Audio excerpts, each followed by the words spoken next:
మన ముకుందాలో Christmas and new year offer విఏపై ఫ్లాట్ 10% తగ్గింపు. వివరాలకి సంప్రదించండి. నమస్తే రమ్మగారు. నమస్తే జయ. రమ్మగారు, ఏదైనా కొత్త పని ప్రారంభించే ముందు మనం ఏ విధంగా సిద్ధంగా ఉండాలి, అలాగే మనతో పాటు దైవ బలం కూడా ఉండాలి కదా. దీనికి సంబంధించి మనకి అంటే పురాణ ఇతిహాసాల్లో కానీ లేకుంటే పెద్దలు కానీ ఏదైనా చెప్పిన మంత్రాలు, ఏదైనా పని ప్రారంభించే ముందు ఇది చదువుకోండి, ఇది పఠించండి, అప్పుడు ఆ పని సాఫీగా జరుగుతుంది, అలా ఏమైనా చెప్పడం జరిగిందండి? బోల్డ్ అని చెప్తారు జయ. మనం వినాయక ప్రార్థన చేసుకుంటాం, అది అందరికీ తెలిసిన విషయం. వినాయక ప్రార్థన చేయటం, వినాయకుడి కోసం మీదు కట్టడం అంటే ఏంటమ్మగారు?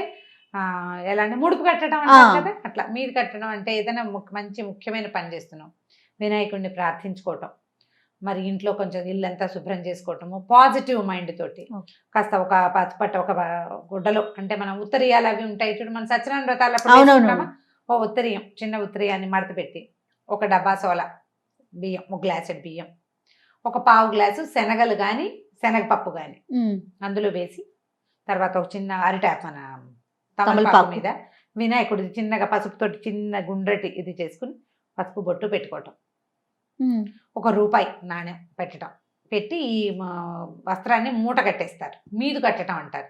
ఇవి సాధారణంగా ఎప్పుడు చేస్తాము, గృహప్రవేశాలకి వాటికి పెళ్ళిళ్ళప్పుడు ముహూర్తం పెడతాం, పనులు ప్రారంభించడం కోసం చేస్తాం చూడు, అప్పుడు ఇలా వినాయకుడికి మీదు కట్టడం అనేది పాతకాలపు పద్ధతి. తర్వాత వినాయకుడికి బియ్యం పోయటం అంటారు, లేకపోతే గోధుమ రాయి పెట్టడం అంటారు. గోధుమ రాయి అంటే అదే తిరగలు అనమాట, తిరగలికి బొట్టు పెట్టి నమస్కారం చేసి స్టార్ట్ చేసుకుంటారు పని.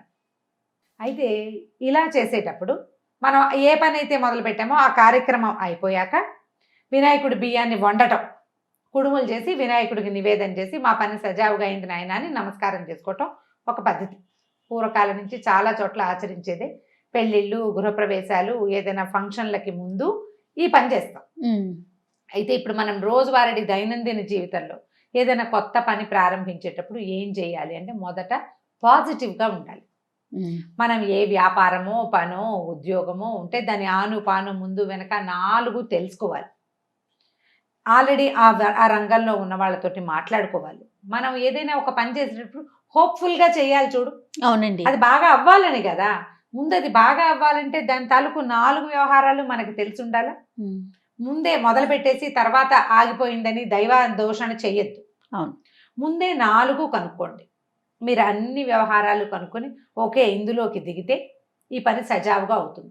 మనకి దైవ సహాయం కావాలి. ఈ దైవ సహాయం కోసం మనం ఈ పని మొదలు పెట్టుకోవాలి. ఇట్లా వినాయకుడికి నమస్కారం చేయటం, వినాయకుడి కోసం ఒక చిన్న బెల్లం ముక్క నివేదన చేయటం. రోజు ఈ పని మొదలు పెట్టుకున్నాక ఏదో కాగితాలు రాయటం మొదలు పెడతాము, తర్వాత ప్లానింగ్ స్టార్ట్ చేస్తాము. ఈ ప్లాను సరిగ్గా అవ్వాలన్నా కూడా మీరు వినాయకుడి కోసమే ప్రత్యేకంగా దీపము, వినాయకుడికి ఒక చిన్న బెల్లం ముక్క నివేదన చేయటము అలవాటు చేసుకోండి. ఈ గణపతి విగ్రహాలు మనకి చిట్టివి పెద్ద పెద్దవి బోల్డ్ అని కానీ దొరుకుతాయి, ఎన్ని రకాలు. ఒక గణపతి ప్రతిమని ఉంచుకోవటం, రోజు ఆ గణపతి ప్రతిమని శుభ్రం చేయటం మనం ఒక ప్లానింగ్ మొదలు పెట్టంగానే చేయాల్సిన పని అనమాట. శుక్లాంబరధనం విష్ణు శశివర్ణం చతుర్భుజం ప్రసన్నవదనం ధ్యాయేత్ సర్వవిఘ్నోపశాంతయే. ఈ శ్లోకం చెప్పుకుంటాం. ఇంకా మీకు మంచి శ్లోకాలు వస్తే 4-5 శ్లోకాలు చెప్పుకోండి, పద్యాలు కూడా. మీ గణేష్ పంచరత్నాలు లాంటివి చెప్పుకోవటం.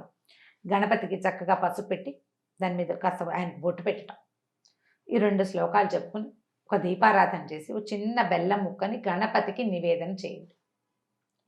దీనివల్ల మనం ప్రారంభించిన పని సజావుగా ముందుకెళ్తుంది.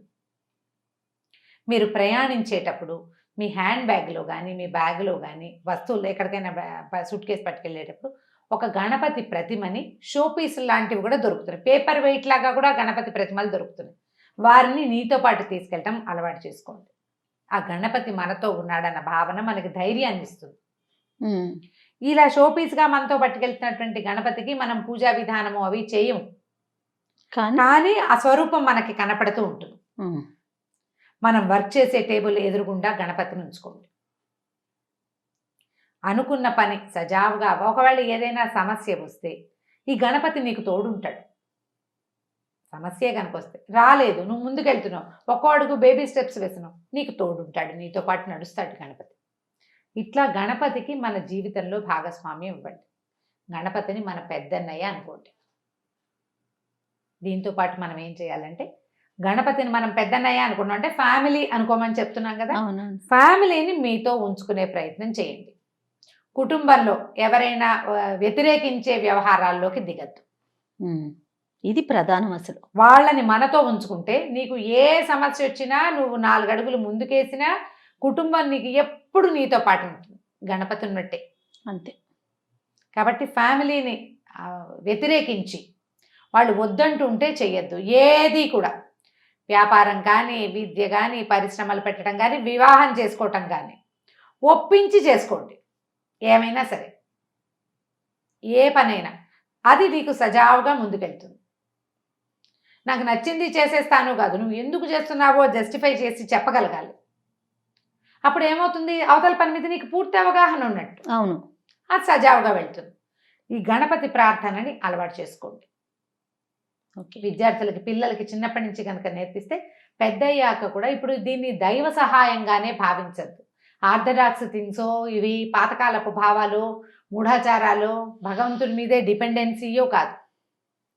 భగవంతుణ్ణి మనతో పాటు ఉంచుకోవడం, అదొక నమ్మకం కదండి. అంతే. ఒక పాజిటివ్ ఎనర్జీ, కరెక్ట్. దాన్ని మనతో పాటు ఉంచుకోండి. గణపతి ప్రార్థన బాగా రెగ్యులర్గా చేసే అలవాటు ఉంచుకోండి. విద్యార్థులతో పాటు వాళ్ళ టేబుల్ మీద గణపతి ఉండాలి. ఎక్కడికైనా ప్రయాణిస్తుంటే ఒక చిన్న గణపతి విగ్రహం వాళ్ళతో పాటు వెళ్ళాలి. తర్వాత ఇంకా వాళ్ళ భక్తి రకరకాల దారులకు వెళ్ళింది అనుకోండి, ఆ ఎవరిని మీద భక్తి ఉంటుందో వాళ్ళని వాళ్ళు తీసుకెళ్తారు. పెరిగి పెద్దయ్యాక. పెద్దయ్యాక చిన్నతనం కనుక మనం ఇట్లా అలవాటు చేస్తే ఆ తోడుగా ఉండటం, ఎవరో ఒకళ్ళతోటి అట్లా ఉండటం, దానివల్ల ఏమవుతుందంటే తమకి గణపతి నిలబడ్డట్టుగానే వీళ్ళు ఇంకొకళ్ళకి ఆలంబనగా నిలబడ్డం వస్తుంది. అవునవును. తర్వాత రమ్మగారు, తప్పు చేస్తే ఏదన్నా తెలిసి తెలియక చేసినా అమ్మో దేవుడున్నాడు శిక్షిస్తాడేమో అనే ఒక భయం కూడా చిన్నప్పటి నుంచి అలవరుతుందండి. దీనికి చిన్న కరెక్షన్ చెప్తాను. చెప్పండి. ఈయనకి నచ్చదేమో అని అనిపించాలి మనకి. దేవుడికి నచ్చదు, అమ్మో నేను ఇలా చేయకూడదు, దేవుడు మెచ్చని పని అని అనిపించాలి. దేవుడు శిక్షించి నిన్ను పడేయడు, పాడు చేయడు, కానీ చూస్తాడు. అది కరెక్ట్ అండి, మీరు చెప్పింది కరెక్ట్. మనం భగవంతుడు మనల్ని చూస్తున్నాడు, అతను మనతో పాటు ఉన్నాడు, ఆయన మెచ్చే పని చేయాలి కానీ నచ్చనిది చేయకూడదు అనే ప్రాక్టీస్ మన బ్రెయిన్కి మనం అలవాటు చేసేసేయాలి. పిల్లలకి నేర్పిస్తే క్రమంగా వాళ్ళు అది అలవాట్లో ఉంటారు. భగవంతుడు చెప్పుకోవటం, చేసిన పొరపాటు దాన్ని సరిదిద్దుకోవడం, మళ్ళీ చేయకపోవడం, అవన్నీ కూడా ప్రాక్టీస్ అవుతాయి. సో ఏ పని మొదలుపెట్టినా గణపతిని తొలిగా ఆరాధించాలి.